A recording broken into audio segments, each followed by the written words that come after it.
자, 이제 우리 하나님 말씀 같이 보도록 하겠습니다. 역대상 21장 16절에서 22절 말씀입니다.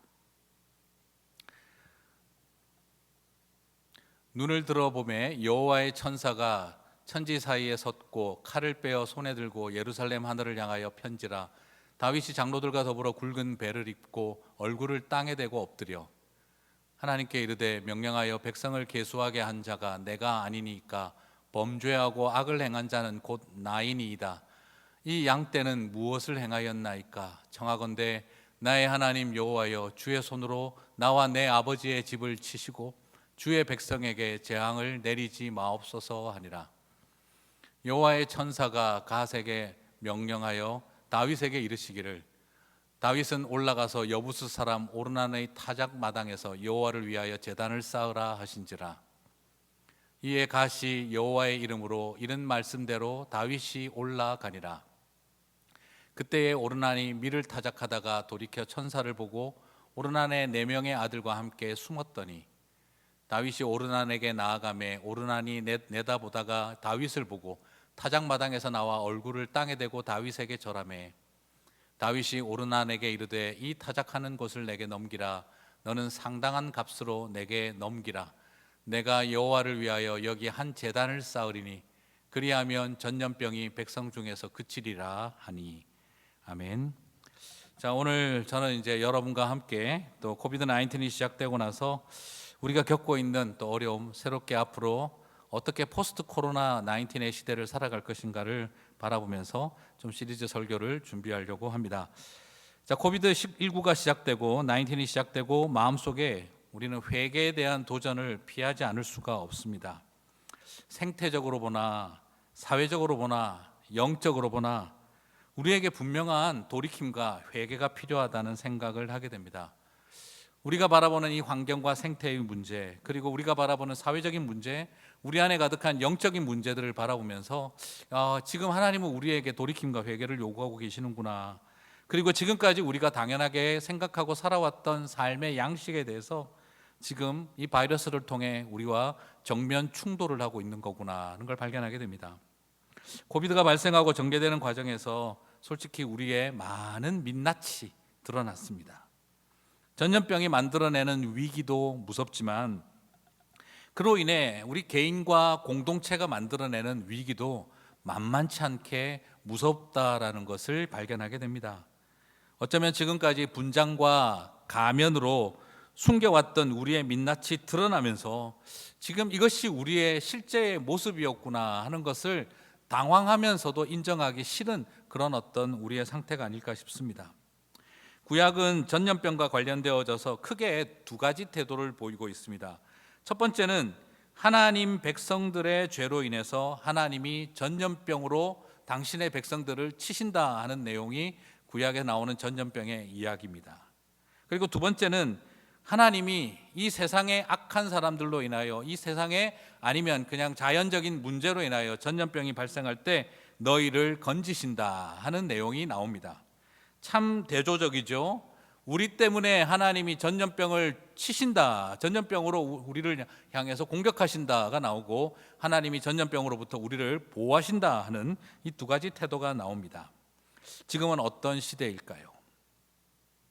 하나님이 우리를 치신다라고 해야 되는 시대일까요? 하나님이 우리를 보호하신다라고 말해야 되는 시대일까요?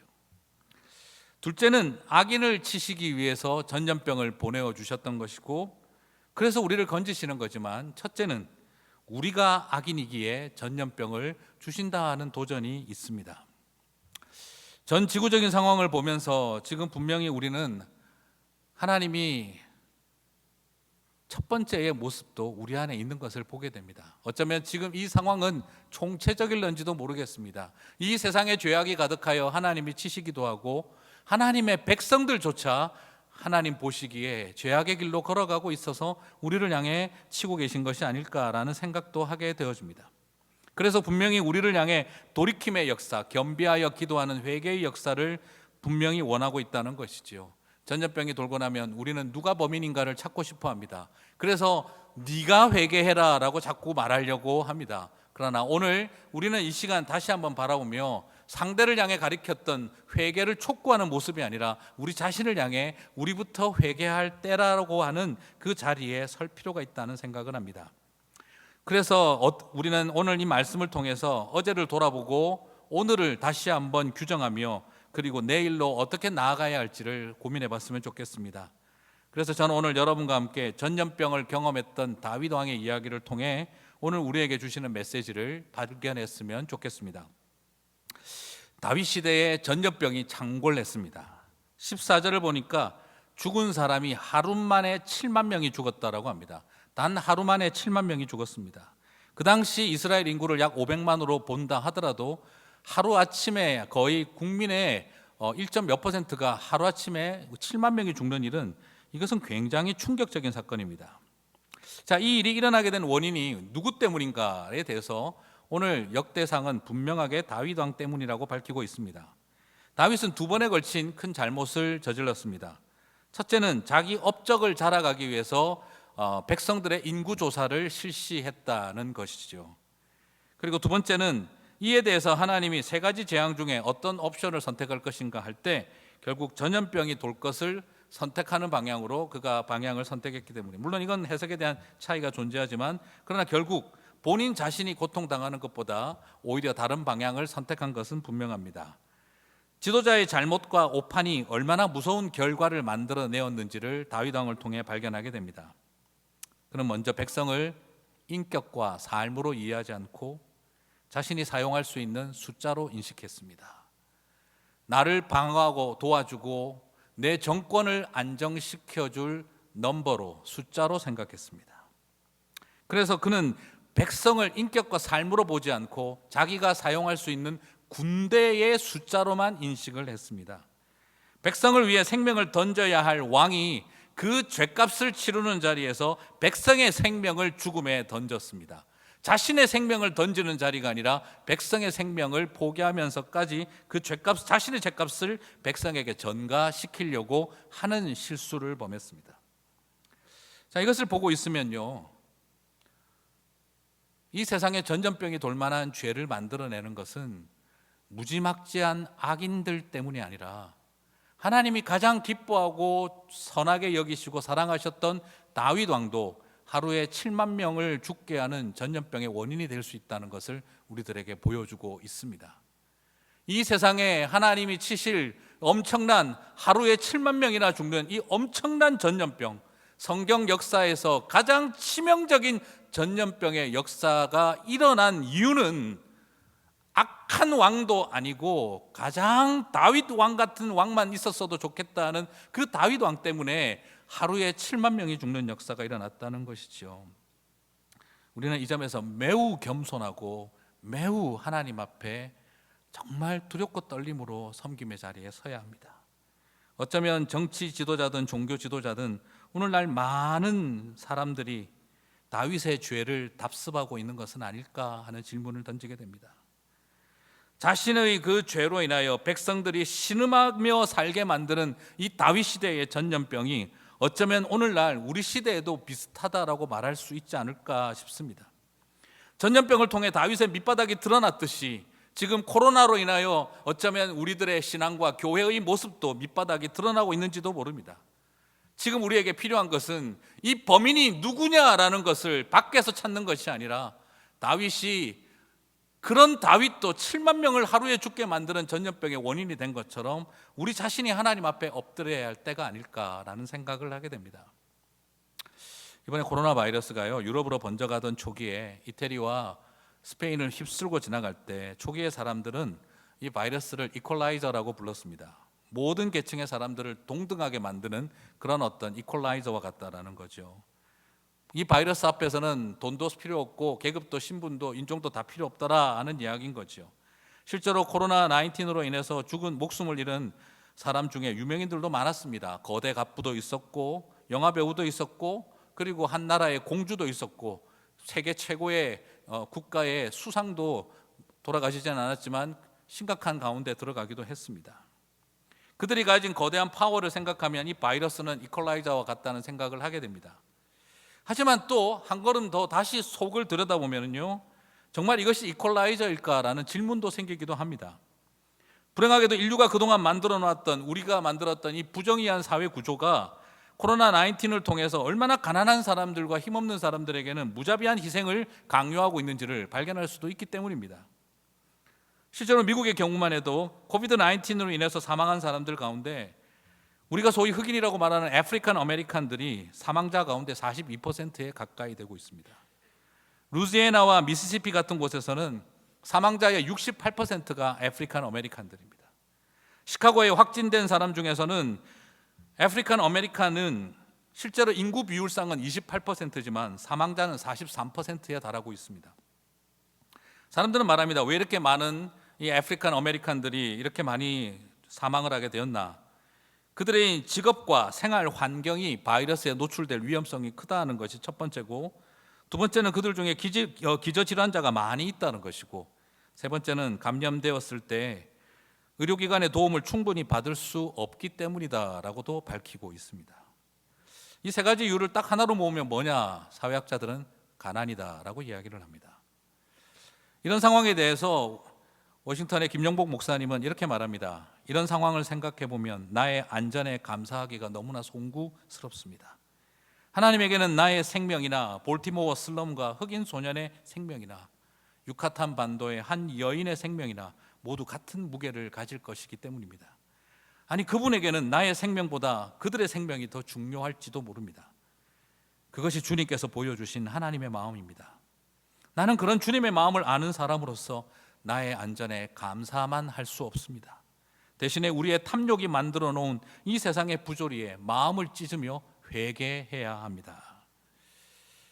코로나 19은 인간의 내면이 어떤지, 이 코비드 19은 인간의 내면이 어떤지를 우리들에게 보여주고, 우리 인류가 얼마나 그동안 왜곡된 삶의 환경들을 만들어 왔는지를 폭로하고 있습니다. 그리고 우리가 구축해왔던 어떤 사회와 우리가 만들어 왔던 이런 안전하다라고 생각해왔던 그 많은 것들이 무엇을 위해, 누구를 위한 것일까라는 심각한 질문을 던지고 있습니다. 오늘 역대상에서 죽어가고 있는 많은 사람들은 자신들의 죄 때문에 죽고 있는 것이 아니라 다윗의 죄 때문에 죽어가고 있었습니다. 오늘 우리는 이 점에 대해서 심각한 도전을 받아야 합니다. 다윗 왕이 다스리던 그 시대에 하루에 7만 명이나 죽어간 백성들은 자신들의 죄 때문에 죽은 것이 아니라 하나님의 왕이라고 불렀던, 하나님이 세운 왕이라고 불렀던 다윗의 죄 때문에 죽어갔다는 것을 우리는 기억해야 합니다. 이 모든 사태가 일어난 것은 저 죽어가는 불신자들 때문이다라고 말한 것이 아니라 바로 어쩌면 오늘 우리들을 향해서 왕같은 제사장으로 여겨지고 있는 하나님의 백성들로 인하여 또한 하나님이 이 땅에 하루에 7만 명이 죽는 일을 우리에게 보여줄 수도 있다는 것을 우리는 직면해야 합니다. 어느 누구도 우리 때문이라고 말하고 싶은 사람은 없지만 오늘 역대상 21장은 우리들에게 가슴이 서늘할 만큼 놀라운 도전을 던져주고 있습니다. 그래서 코비드 19 이 시대를 겪으면서 누구를 회개시킬 것인가를 생각하는 것이 아니라 하나님, 다윗조차 그랬다면 우리라고 별 수 있겠습니까? 하는 그 진솔한 고백 속에서 하나님 앞에 다시 엎드려야 할 때가 아닐까 하는 생각을 하게 됩니다. 그렇다면 이 모든 것을 어떻게 하면 돌이킬 수가 있을까요? 근본적으로 하나님이 불쌍히 여기시는 것에서 출발해야 합니다. 우리가 뭘 사실상 할 수 있는 것은 아닙니다. 이 상황을 바꿀 수 있는 건 우리에게 있지 않습니다. 15절을 보면은요, 오늘 이 모든 변화는 하나님의 은혜로 다시 시작되었음을 보여주고 있습니다. 같이 한번 읽어보실까요? 하나님이 예루살렘을 멸하러 천사를 보내셨더니 천사가 멸하려 할 때에 여호와께서 보시고 이 재앙 내림을 뉘우치사 멸하는 천사에게 이르시되 족하다, 이제는 내 손을 거두라 하시니. 여러분, 여기에서 보시면요, 하나님이 사흘 동안 온 이스라엘을 쓸어버릴 수 있는 그 전염병이 퍼지는 일을 하루 만에 멈추십니다. 다윗이 회개했기 때문에 하나님이 그 회개에 감동하여서 멈추신 것이 아니라 그냥 하나님이 이 땅의 백성들을 불쌍히 여기셨다는 것이죠. 그래서 족하다, 그만하자 하심으로 끝이 났다는 겁니다. 다윗이 회개했다기보다는 하나님의 긍휼이 모든 것을 멈추게 했습니다. 그 후에 다윗은 회개합니다. 17절을 보니까 다윗이 회개합니다. 하나님께 아뢰되 명령하여 백성을 계수하게 한 자가 내가 아니니까 범죄하고 악을 행한 자는 곧 나니이다. 이 양떼는 무엇을 행하였나이까? 청하건대 나의 하나님 여호와여 주의 손으로 나와 내 아버지의 집을 치시고 주의 백성에게 재앙을 내리지 마옵소서 하니라. 하나님의 긍휼과 다윗의 회개가 만나서 회복의 역사가 일어나는 것을 보게 되어집니다. 어쩌면 오늘날 하나님이 지금 우리 시대의 교회를 향해 무엇을 원하고 계실까요? 오히려 이곳에 와서 그리스도인들이 예언자적인 모습으로 누군가를 회개시키려고 하는 자리에 서는 것보다 아버지여 우리를 치소서 하며 엎드리는 자리에 나아가는 것이 지금 우리에게 주어져 있는 다윗의 삶을 이해하는 사람들로 우리가 해야 할 모습이 아닐까 싶습니다. 이런 다윗에게 하나님은 그의 회개 때문에 치유하시는 것이 아니라 오히려 새로운 변화를 위해서 요구사항을 하나 전달하십니다. 바로 오르난의 타작마당을 사서 제단을 쌓으라는 거죠. 22절을 보겠습니다. 같이 읽겠습니다. 다윗이 오르난에게 이르되 이 타작하는 곳을 내게 넘기라. 너는 상당한 값으로 내게 넘기라. 내가 여호와를 위하여 여기 한 제단을 쌓으리니 그리하면 전염병이 백성 중에서 그치리라 하니. 상당한 값을 치루어 땅을 사고 제단을 쌓겠다라고 하고 있습니다. 사실 하나님은요 높은 값을 주고 사라는 이야기는 안 하셨어요. 그냥 오르난의 타작마당에서 제단을 쌓으라고만 하셨는데, 그러나 다윗은 생각합니다. 백성을 살리는 일, 하나님께서 명령하신 일, 네 땅을 내가 써야겠다 하는 이런 방식으로 다가가지 않고 오히려 상당한 값을 주고 내가 이 땅을 사게 해달라라고 하고 있습니다. 참 여기서 저는 여러 생각을 하게 되어집니다. 전염병으로 7만 명이 죽은 상황에서 예배와 제단을 회복하기 위해 치루어야 할 대가를 온전히 지불해야 한다라는 생각을 다윗 왕은 하고 있었던 것이죠. 24절은 좀 더 보여주고 있습니다. 다윗 왕이 오르난에게 이르되 그렇지 아니하다. 내가 반드시 상당한 값으로 사리라. 내가 여호와께 드리려고 내 물건을 빼앗지 아니하겠고 값 없이는 번제를 드리지도 아니하리라 하니라. 자신으로 인해 왜 이렇게 이야기를 했을까요? 자신으로 인해 백성들에게 죽음이 임했습니다. 자신으로 인하여 수많은 사람들이 처절하게 울며 잃어버린 가족들 때문에 몸소리를 치고 처절한 눈물을 쏟고 있습니다. 이 죄를 회복하기 위하여 제단을 쌓는 일을 해야 하는데 또 이 일을 하면서 한 사람의 백성이라도 억울하게 재산을 내어놓아야 하는, 그리고 그것이 재능 기부라 할지라도 자기가 공짜로 하겠다라고 했다 할지라도 이젠 더 이상 이렇게 할 문제가 아니라고 다윗은 생각했던 것이죠. 바른 회복을 위해 나는 값비싼 대가를 지불해서라도 더 이상은 백성의 고통과 눈물을 흘리게 해서는 안 된다라는 것을 그가 보여주었던 것이죠. 저는 여기서 굉장히 중요한 의미를 발견합니다. 다윗이 엎드리며 한 회개보다 하나님 그냥 우리 집안을 치소서 하는 회개도 굉장히 의미가 있겠지만, 그러나 하나님이 더 중요하게 보셨던 것은 오르난에게 상당한 값을 지불한 행동이었다라고 또한 생각합니다. 그러나 하나님 앞에 회개할 뿐만 아니라 사람에게 자신의 태도의 변화를 명확하게 보여주고 있습니다. 하나님을 위한 일이고 공동체를 살리는 일이라 할지라도 한 명의 백성이 억울해지지 않게 하는 일을 그는 선택하고 있다는 것이죠. 자신을 위해 백성을 희생시킨 길에서 자신의 안위를 위해서 백성을 희생시켰던 그 오판으로부터 비록 선한 일을 하고 하나님의 일을 한다 할지라도 한 사람의 백성이 더 이상 희생되게 해서는 안 된다는 생각의 전환은 굉장히 중요한, 하나님 보시기에 중요한 모습이었다라고 생각합니다. 그렇죠. 다윗은 그랬을 겁니다. 다윗은 자기 업적 자랑이지만 백성들의 그 인구 숫자를 파악하는 일을 하나님의 선한 일로 얼마든지 말할 수 있었을 겁니다. 하나님이 기뻐하시지 않을 것을 알면서도 아니다, 이것은 우리가 외침으로부터 우리의 상태를 파악하여 우리의 군사 가용력을 파악하여 우리 자신이 잘 준비하기 위한 계획이기 때문에 이것은 하나님도 기뻐하실 일이다. 얼마든지 스스로 자기를 합리화하면서 그 일을 했을 겁니다. 마음은 자기 업적 자랑이었지만 내 편을 찾으려고 했지만 이유가 뭐겠습니까? 요압이라고 하는 걸출한 장군, 다윗에게는 사실은 이게 적군과의 싸움이 아니에요. 요압이라고 하는 워낙 강력한 장군이 있으니까 왕과 최고의 합참 의장과 같은 그런 최고의 군사 장군과 묘한 권력적 갈등이 있었던 그런 정말 내 편이 될 만한 사람들이 누가 있을까라고 숫자를 세고 싶었던 거죠. 하나님을 편으로 세우는 것보다 나를 지지해 줄 나의 팬클럽이 얼마나 되는가를 확인하고 싶었던 거죠. 그러나 그는 그것을 얼마든지 하나님의 선한 일로 설명할 수 있었습니다. 그러다가 전염병이 터진 것이지요. 그러다가 좋은 말이었지만 결국 백성들을 자신이 지은 죄에 전염병을 뒤집어 쓰는 자리로 나아가도록 판단했던 사람이 되어버린 것이죠. 그런데 거기서 또 만약 다윗이 그래, 이 일은 나를 위한 일이 아니라 하나님을 위한 일이고, 이 일은 예배하는 일이고, 이 일은 우리 공동체를 전염병으로부터 살리는 일이다. 그러므로 네가 네 땅을 내어놓아라. 만약에 그랬더라면 열정페이를 요구하고, 그리고 거기에서 또 재능 기부만을 원했다고 한다면 다윗은 달라진 게 하나도 없었을 것입니다. 앞에 했던 회개는 하나님 앞에 하지만 사람에게 회개에 합당한 열매를 맺는 태도가 없는 것과 같은 것이죠. 그러나 다윗은 여기에서 엎드린 것만큼이나 백성 앞에서도 엎드렸습니다. 하나님 앞에서만 엎드린 것이 아니라 백성 앞에 엎드렸습니다.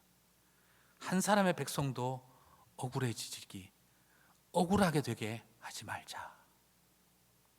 주님은 당신 앞에 엎드렸던 다윗의 모습만큼이나 백성 앞에 낮아진 다윗의 모습을 기쁘게 받으셨을 거라고 생각합니다. 오늘 우리에게는 하나님 앞에 엎드리는 것만큼이나 이 땅의 백성들 앞에 엎드리는 일을 주님이 원하고 계신다는 것이지요. 그리고 두 번째로 이 행동은 타작하는 생업의 현장에 제단을 마련하는 행동으로서 의미를 가졌습니다. 하나님은 다윗과 그 기브온 산당의 성막에다가 다시 제단을 쌓으라고 말하지 않았습니다. 이미 성막이 있었잖아요. 그 성막에 가서 다시 예배를 드려라, 제단을 쌓으라고 말하지 않았습니다. 오히려 하나님은 지금 오르나니 먹고 살기 위해서 열심히 일하고 있는 타작마당에다가 제단을 세우라고 했습니다.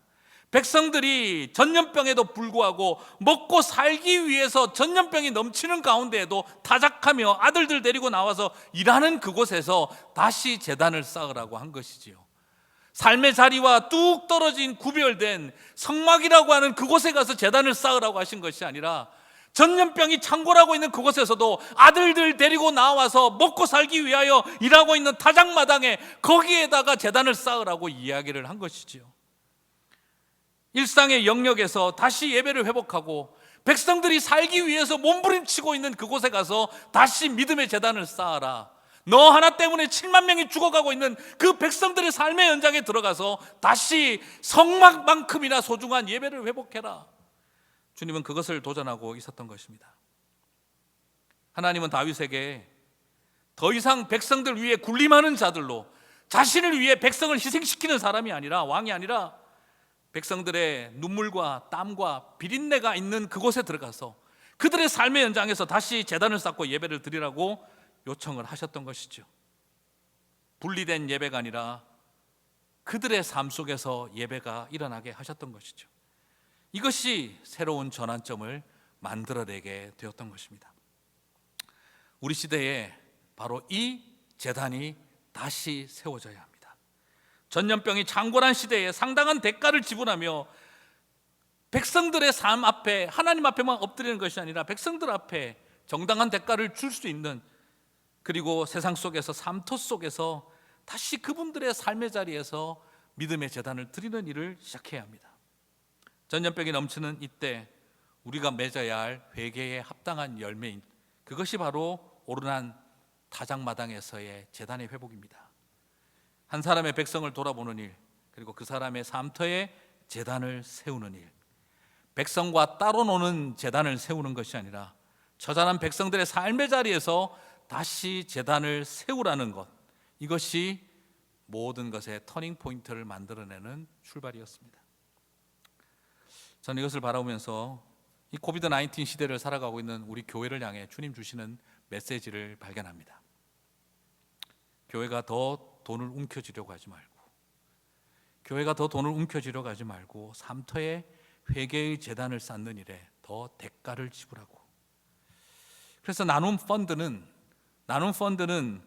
우리 교회가 이렇게 선한 의지를 가지고 있고 우리 교회가 이럴 만한 능력이 있다는 것을 드러내는 통로가 결코 되어서는 안 됩니다.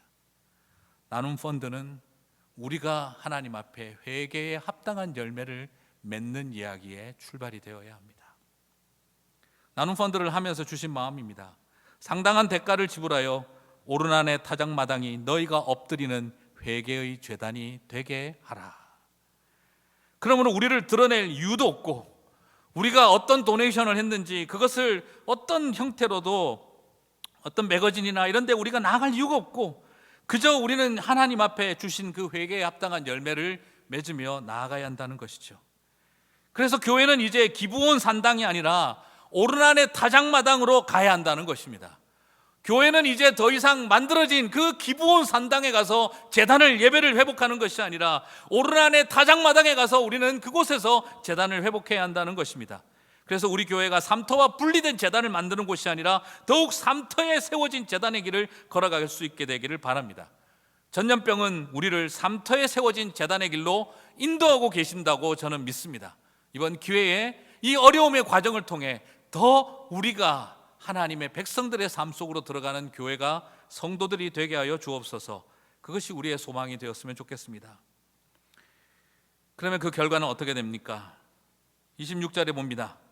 다윗이 거기서 여호와를 위하여 제단을 쌓고 번제와 화목제를 드려 여호와께 아뢰었더니 여호와께서는 하늘에서부터 번제단 위에 불을 내려 응답하시고, 놀라운 하나님의 임재에 그 불응답이 그때부터 일어나기 시작을 했습니다. 오르난의 타작마당에 세워진 제단, 거기서 번제와 화목제가 드려집니다. 바로 우리가 죄를 지었다는 것을 용서를 구하는 번제와 그리고 하나님과 사람, 사람과 사람 사이에, 왕과 백성 사이에 화목제가 드려지기 시작을 할 때 그곳에서 하늘로부터 불꽃이 떨어지는 것입니다. 여러분, 이 오르난의 타작마당, 여기가 어딘지 아시죠? 우리가 잘 아는 곳입니다. 역대하 3장 1절을 보면은요, 독특한 것을 발견할 수 있습니다. 같이 한번 읽어보실까요? 솔로몬이 예루살렘 모리아 산에 여호와의 전 건축하기를 시작하니 그곳은 전에 여호와께서 그의 아버지 다윗에게 나타나신 곳이요 여부스 사람 요르난의 타작마당에 다윗이 정한 곳이라. 자, 여러분, 지금까지 우리가 여러 지식들을 알고 있는데, 그죠? 아브라함이 이삭을 데리고 어느 산에 올라갔었습니까? 모리아산에 올라갔던 거 알고 계시죠? 근데 그 모리아산이 시온산하고 같을까요? 다를까요? 네, 지금 거의 같은 맥락이죠. 오늘 뭐라고 했습니까? 솔로몬이 예루살렘을 모리아산 위에 건축했다고 그래요. 그러므로 지금 우리가 여기서 살펴볼 수 있는 것은 예루살렘은 바로 아브라함이 이삭을 데리고 자신이 죽을 나무를 어깨에 지고 올라가서 희생제물로 드리려고 했던 그곳입니다. 그리고 오늘 이곳은 또 어디죠? 다윗이 전염병을 맞아서 오르난의 마당, 그 타작마당에서 제단을 쌓았던 곳이기도 합니다. 자, 예루살렘과 성전이 세워진 오르난의 타작마당, 어디 있습니까? 바로 아브라함이 독자 이삭을 바치려 했던 산이며, 조금 이렇게 주목하십시오. 이삭이 자신이 죽을 나무를 지고 올라갔던 산이 모리아산입니다. 자신이 죽을 나무를 지고 올라갔던 독자가 올라간 산, 이삭처럼 예수님도 자신이 죽을 나무를 어깨에 메고 그 산까지 올라가셨습니다. 그리고 나무에 달려 죽으셨습니다. 오르난의 타작마당에 제단을 쌓으라고 하셨던 것은 다윗을 통해 자신을 죽일 나무를 지고 올라간 이삭의 이야기와 자신을 죽일 나무를 지고 올라간 예수님의 이야기가 연결하는 성전을 세우게 하기 위해서 지금 하나님은 다윗에게 오르난의 타작마당에다가 성전을 지으라고, 제단을 지으라고 했던 것이죠. 다윗과 솔로몬은 상당한 대가를 지불하고 제단을 쌓고 성전을 쌓았습니다. 아브라함과 하나님 아버지는 아들을 드리는 상상도 할 수 없는 대가를 지불하며 온 백성을 살리게 했습니다. 상당한 대가를 치르며 제단을 쌓아 백성을 살리고, 그리고 자신의 독생자를 드리는 엄청난 대가를 치르며 모든 백성을 살리는 자리, 이것이 바로 오르난의 타작마당은 아브라함의 모리아산과 이삭의 모리아산과 예수님의 갈보리산의 공통분모였던 것입니다. 그래서 하나님은 그곳에 주의 성전이 세워지기를 원하셨던 것이죠. 오늘 이 이야기를 통해 우리는 무엇을 발견합니까? 바로 예수 그리스도를 발견합니다.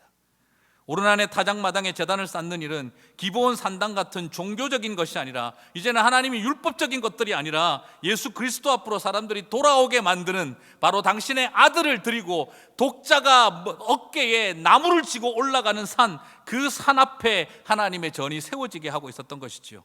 자신을 위해 백성을 희생시키는 왕이 아니라 백성을 위해 희생하는 왕이 되신 예수 그리스도를 준비하는 곳이 되게 했던 것입니다. 왕을 위해 백성을 희생시키는 시대에 백성을 위해 왕이 나무를 지고 올라가는 시대를 준비하기 위해 주님은 그곳에서 다윗에게 제단을 쌓게 했던 것이죠. 다윗이 다시 하나님 앞에 타작마당에서 참 예배를 회복하였듯이 우리는 다시 이 오르난의 타작마당에서 드려지는 예배의 회복, 예수 그리스도의 회복을 봐야 합니다. 여러분, 이것을 그냥 단순하게 종교생활 잘하는 걸로 이해하시면 안 됩니다. 그래, 교회 가서 열심히 예배 드려야지, 이건 단순히 교회 가자는 말이 아닙니다. 좀 다르게 말하면 뭐라고 해야 될까요? 교회를 바꾸라는 말입니다. 여러분, 교회 잘 가십시오 하는 말을 말하고 있는 게 아닙니다. 교회를 바꾸라는 겁니다. 기브온 산당에서 바로 오르난의 타작마당의 제단으로 바꾸고, 그리고 성전에서 교회로 바꾸라는 것입니다. 나로 인해 백성들이 죽는 죄에서 나의 백성을 통해 나의 죽음을 통해 백성이 사는 예배를 회복시키는 일, 바로 그런 신앙생활로 교회를 바꾸라는 겁니다. 왜 하나님은 기브온 산당에 장막을 두고 다시 제단을 쌓으라고 했을까요? 우리가 지금까지 만들어왔던 전통과 승리를 정당해 오던 예배를 멈추고 바른 예배와 제단을 회복하라는 말입니다. 내 자리와 왕권을 위해 타인을 희생시켰던, 타인을 희생시키면서 살아가면서도 그것이 하나님의 축복이고, 그리고 그것이 내가 예수 잘 믿어서 얻은 복이라고 가르치던 그런 교회에서 근본적으로 뒤집어 엎어 우리는 이제 이 땅의 백성을 위해 희생하는 왕 대신 예수를 따르는 신앙으로 바꿉니다. 나의 번영과 나의 축복과 내 복과 기복을 위해서 제3세계의 고통을 외면하고 억울한 죽음을 외면하고 그냥 나 하나 잘 먹고 잘 살고 하나님 복 주세요 하고 살아왔던 우리들의 그 신앙으로부터 이제는 하나님 백성들을 위해 자신을 희생하신 왕의 예배가 회복되게 해달라고 전환을 꿈꾸는 것입니다. 코비드-19는 지금 우리에게 그것을 주문하고 있습니다. 파괴와 고통을 외면하고 나의 탐욕을 축복과 번영의 이름으로 정당해왔던 우리의 신앙과 예배를 떠나라는 것입니다. 다시 제단을 세우고 다시 예배를 드리고 본질이 어디에 있는지를 찾으라는 것입니다. 백성을 숫자로 알고 나의 안전을 위해 백성을 희생시킨 우리의 탐욕을 회개하라는 것입니다. 어쩌면 지금까지 교회도 그렇게 왔을는지 모릅니다. 교인들이 그저 숫자였습니다. 그리고 그냥 교회가 커지는 것이 마치 모든 것인 것처럼 생각해 왔습니다. 그러면서 우리는 외면하려고 했습니다.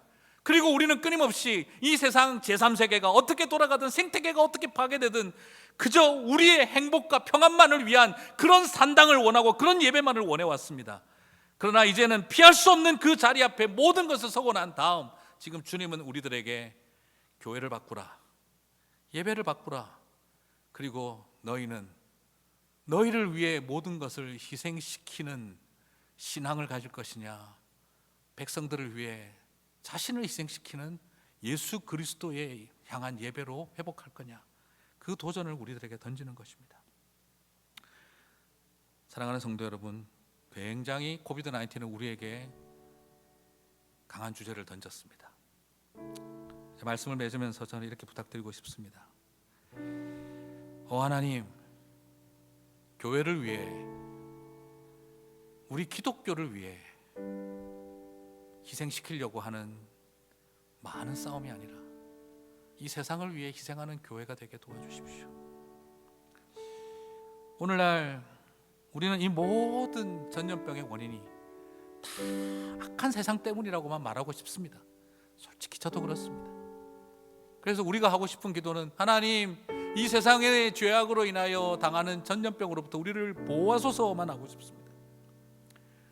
그런데 코비드-19을 겪으면서 우리는 정말 하나님 앞에 엎드리지 않을 수가 없습니다. 최악의 전염병 사망 사건은 다윗이었다는 것. 그래서 오늘 이 땅의 교회를 향한 주님의 음성 앞에 우리 자신을 한번 겸손하게 내어드리며 다시 나아가게 도와주십시오.